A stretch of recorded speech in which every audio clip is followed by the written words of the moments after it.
Good afternoon, everyone. I'm Cantor Glasman from Central Synagogue and really honored to be here with you this afternoon. Just a few donation announcements. Donations can be made in honor of Barry to the Visiting Nurse Service at 107th East 70th Street. And the family would like me to share with you that Shiva will be observed after our service this afternoon from 5 till 8 o'clock at Marie Salerno and Sam Roberts' house, 1175 York Avenue. And if anyone needs details, we can share those with you. We begin with a song that connects heaven and earth, water and life, penned by the poetess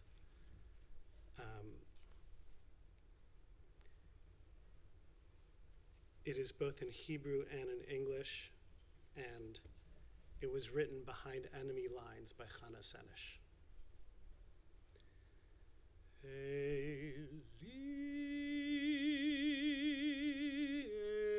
Eli, Shelo yigamer leolam, Achol vehayam, Rishru shel hamayim, Perak hashamayim, Tfilat Adam, Hachol v'hayam, Rishru shel hamayim, Perak hashamayim, Tfilat Adam. O Lord my God, I pray that these things never end. The sand and the sea, the rush of the waters, the crash of the heavens, the prayer of the heart, the sand and the sea, the rush of the waters, the crash of the heavens, the prayer of the heart.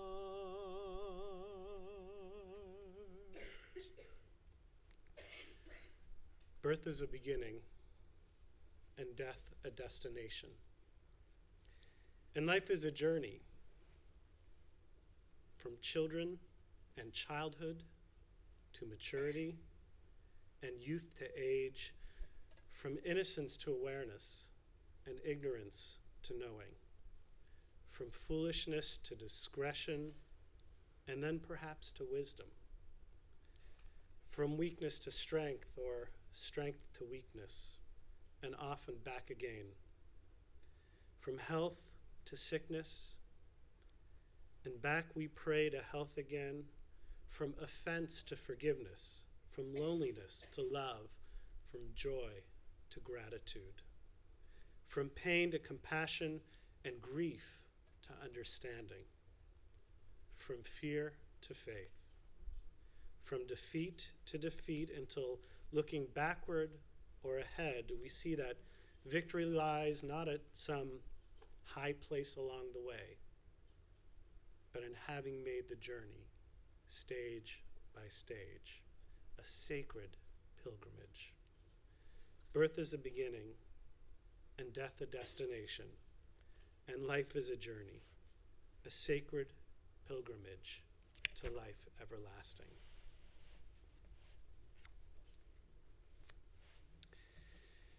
For some, life is lived through a series of repetitive behaviors that rarely lead to self-contentment. For others, like for Barry Josephson, life is a never-ending journey of learning and changing, growing and seeking a path to self-fulfillment. Life was a gift lived by Barry through rose-colored glasses.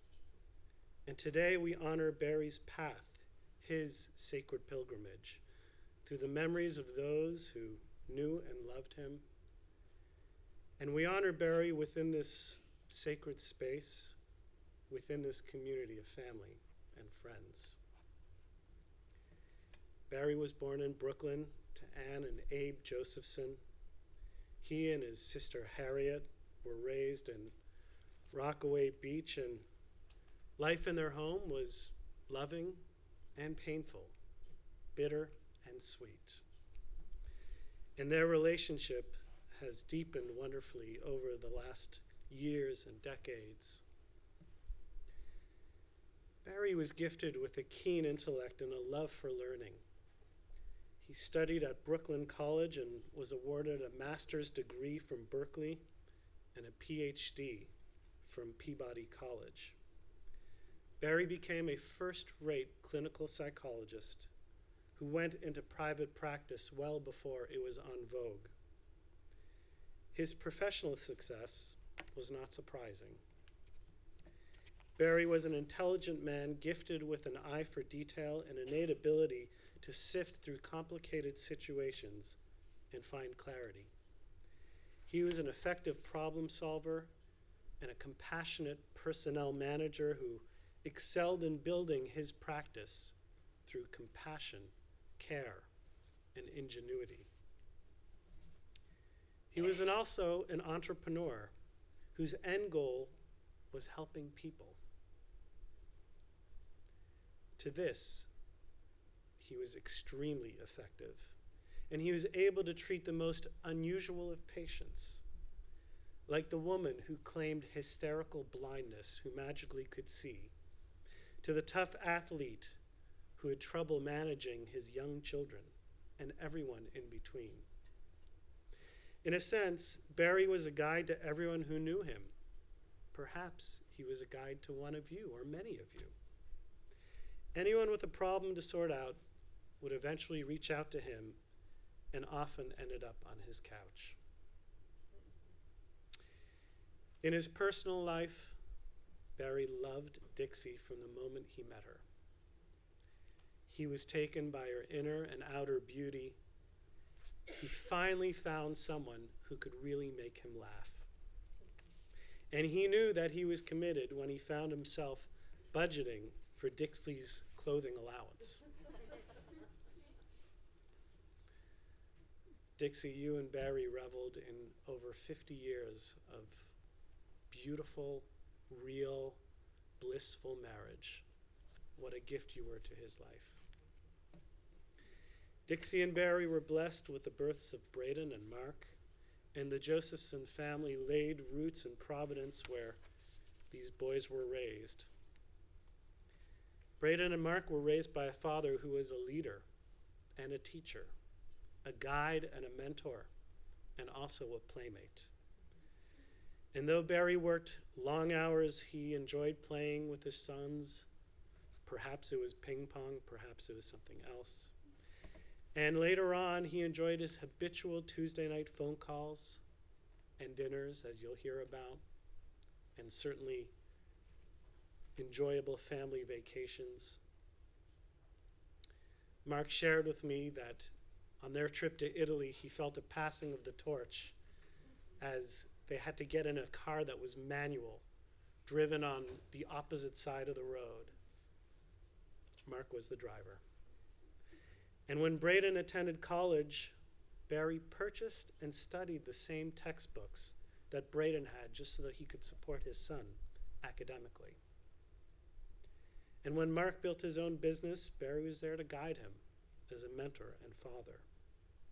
Because Barry took extraordinary joy in his son's joy and in his son's successes. When he and Dixie's family circle widened to welcome his new daughters-in-law, Sarah and Megan, Barry greeted them with open arms. He connected with Sarah in her career as a psychologist and marveled how Megan was the only one who could crack the code on his infamous card tricks. With the blessed births of Henry, Theo, Oliver, and Eliza, Barry took his place as the patriarch of this superb family. As a grandfather, he was lovingly able to teach his grandchildren without pushing them beyond their abilities. He knew just the right sweet spot. Eliza and Henry marveled in Barry's card tricks. Theo loved playing catch with his grandfather, and Oliver enjoyed a shared passion for music and the piano, often discussed during a FaceTime call. Barry was a musician. He could play any piece he heard on the piano. He had perfect pitch and even played concertina at Carnegie Hall. I had the privilege recently of spending some time with Barry, and during our visit, a few clear guideposts bubbled to the surface of our conversation. Here they are. According to Barry, learning how to live in the moment is one of the greatest gifts of life. In fact, when we were speaking together, as rarely happens, I offered one thought that actually resonated with him in a meaningful way, and he stopped me and he said, "Mo, I just want to take that in this moment." He lived with great intentionality and had a full desire to be in the present. He meditated, he prayed, he was connected. The second message was that his love and pride for his family was extraordinary. In recent months, all the ways that his family cared for him touched him to the very core of his being. And when he spoke about his family, even amidst his pain and even amidst his agony and perhaps his anxiety, of which honestly there was little, his face just lit up and his spirit softened.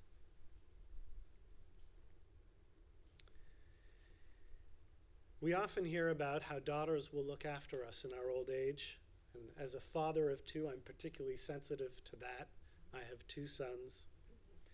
And we often hear that our sons will be a little too self-centered to really be there for us when we need them. Mark and Braden, this couldn't be further from the truth when we speak about the two of you. The way you have looked after your father, the love and respect and the dignity that you have given him, even until his final moments, is exemplary to all of us. So, through the love of sons and through the love of family and grandchildren and friends, we memorialize Barry through those who knew him perhaps the best. We welcome the loving memories of first Braden and then Mark.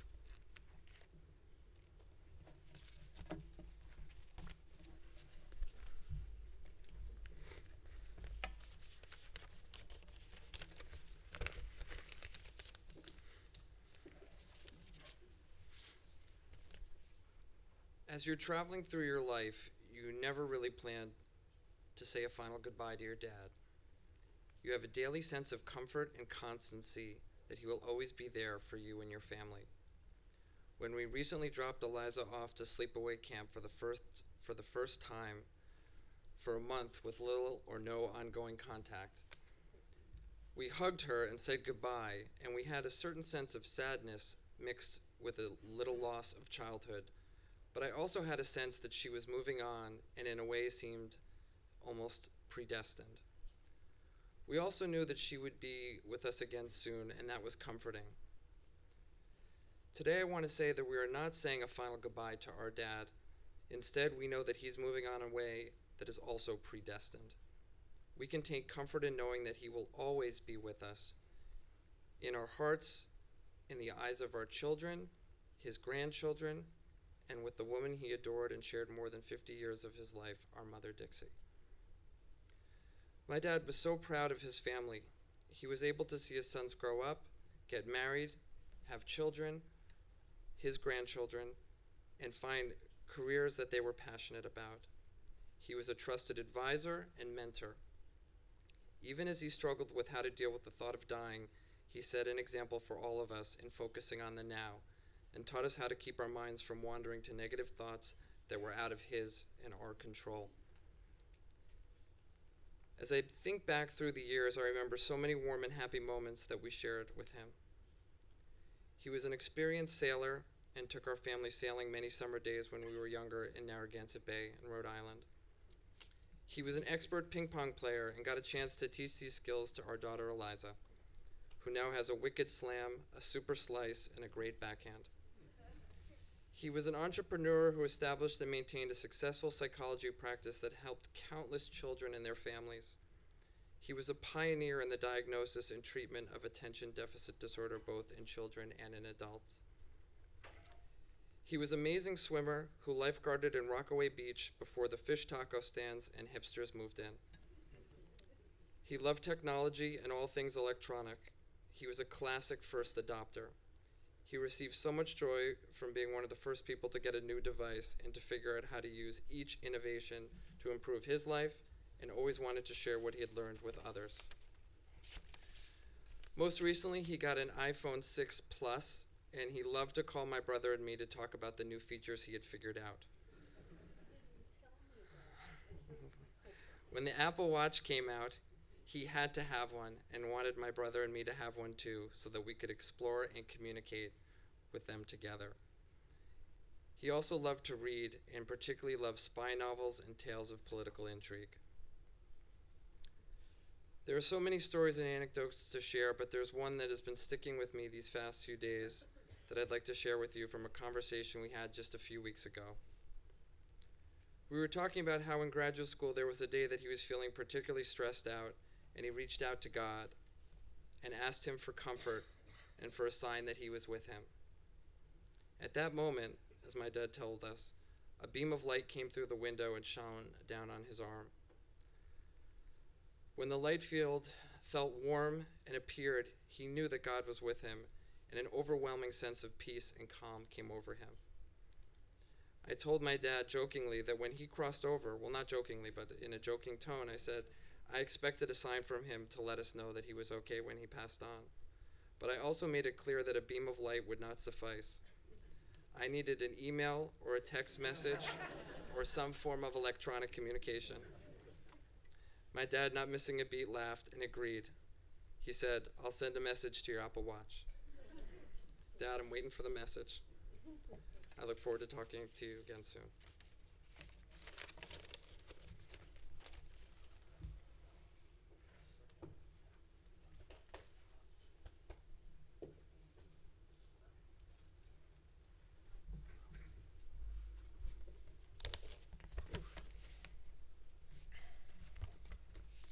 My dad was a great man.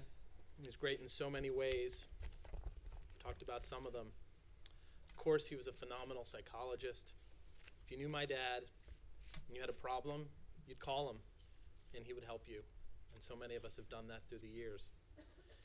He spent more than 40 years building and running his practice, and he saw thousands of patients. He helped them through some of the hardest times in their lives, and it's no stretch to say that through his work, he had a direct positive impact on the lives of thousands and thousands and thousands of people. And that's really remarkable. We grew up in a very small town in a very small state, and it was nearly impossible for us to go out to dinner or a movie or anything without being interrupted by somebody coming to our table saying, hey, Dr. J, thank you so much, so good to see you.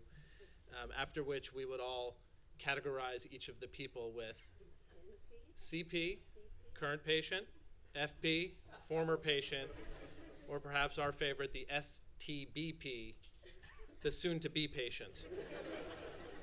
My father was many things. The doctor-patient confidentiality was a little touchy.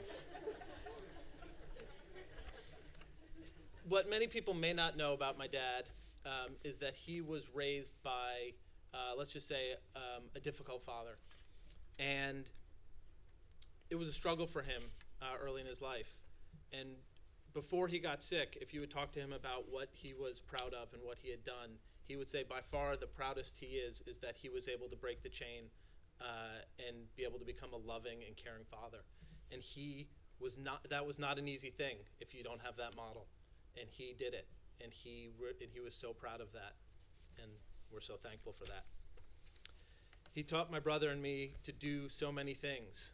We weren't able to get our driver's license until we could parallel park the 1976 Chrysler Cordoba into a very tight spot in our driveway, and we had to change the tire before we could get our driver's license. But it's not just those things that will stay with me, it's how he taught us to go through life and how to experience the things that we would come across. My dad taught me to live life with a sense of wonder. He took pleasure in so many things. It was never just a good book, it was an incredible book. Family dinners would become memory days, and every bite of food was the best.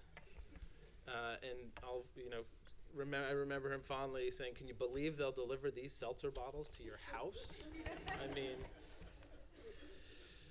my dad taught us to be open to new things. He reveled in being a true early adopter. Every gadget, we had it before anybody else. It was really core to who he was because he was never afraid of what was next.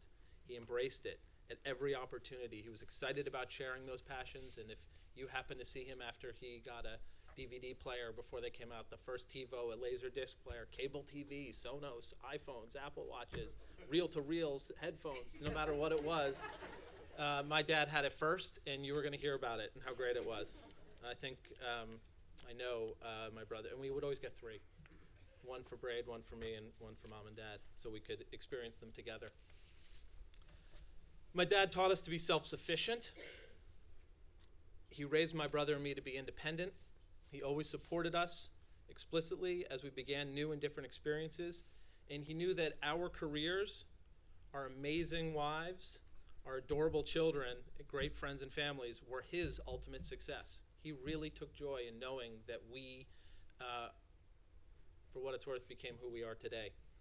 He always urged us to work for ourselves, no matter who signed our checks, and that success was gained by hard work, by reading another book, talking to another mentor, by knocking on more doors or sealing more driveways. You would never outwork my dad. He taught us how to lead with passion and compassion, and he was a natural and easy leader. He encouraged us explicitly and by example to invest our time in others, first and foremost our wives, our siblings, our children, our extended families, and the people with whom we work. We're going to be in Rhode Island on Friday with some more people and hopefully a lot of the folks from his practice, and we know them all, whether they know that or not, because we heard about them all the time and know really in detail about the strengths and weaknesses, but the commitment, yes, and the partnership that he really invested in them and that they then paid back to him. My dad taught us about what commitment means. He always encouraged us to do the hard things, and he never did let us off the hook. If you started something, you had to finish it. I recall a Little League game when I was pitching, and I was not pitching very well. In today's rules, I would have been pulled like hours ago, but back then they let you out there the whole day until you fell apart. Time was called, and my dad walked out to the mound. My dad was not a coach, so it was a little weird. But he came out to see me, not to take me out, but actually to encourage me to finish the inning. And again, psychologist, we had a Skinner box as a playground growing up. But my dad gave me a trick, which I remember this clear as day, to squeeze my thumb to reduce the anxiety and this what was like, I was getting shelled. It was terrible. I was probably 10 and not having a good time, but squeezed my thumb to settle myself down. And I don't recall how the inning ended, but I'll never forget seeing my dad come out to see me on the mound. And sometimes I may even still squeeze my thumb. My dad taught us about the importance of rituals. He worked all the time. He's a hard worker.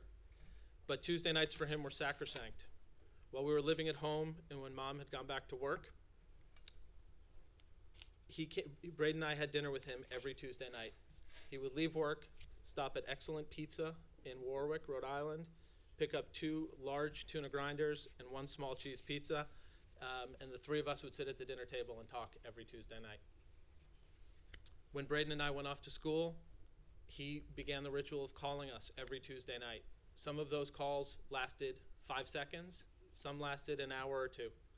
And he always remarked that it wasn't about what we discussed, but just the fact that we connected, and just to keep a pulse and to make sure that we knew that we were always there for each other. Last week, he and I were talking, and we calculated that we had more than 1,000 Tuesday night calls together. And this was the first Tuesday night yesterday that we didn't. A couple of weeks ago, we talked about needing more Tuesday nights together, and we got a few. This is a ritual that Braden and I plan to continue with each other, with our mom, and with others. Perhaps most importantly, though, my dad taught me how to love and how to be loved. There's no better example of this than his devotion to our mom, and frankly, words can't do that justice. Finally, over the past 9 months, I had the blessing to spend time with my dad in a context of what was next for him and for all of us. And it was a gift that he was able to really talk about being in the now. Where's Alex? Alex, you taught him being in the now. It was a great gift. Drive us a little nuts at times, but it was great. But he really was reflective and present and aware and thoughtful about what was happening to him and what he had accomplished in his life. And he was adamant that we actually record some of his thoughts. And it was one of the things he wanted to get done before he died. And so I want to share some of that with you, specifically some of the advice that he had for his grandchildren, specifically. Oliver, yes, this is going to be about you. And I'm going to quote here. He said, "Each one of you has unique gifts. Take those gifts and be comfortable with them. You will struggle like everybody else does, but you will be okay." Henry, the first, he said, "Don't sweat it. 1 pinky is all you really need to be successful. Use the other 9 to enjoy your life." Eliza, he said, "You are so gifted and you blow me away." He called you a prodigy. "You don't have to be a genius," he said. "You just need to be in your presence to know that you're going to be a superstar if you choose to be a psychologist, like the 2 of you had discussed." No pressure.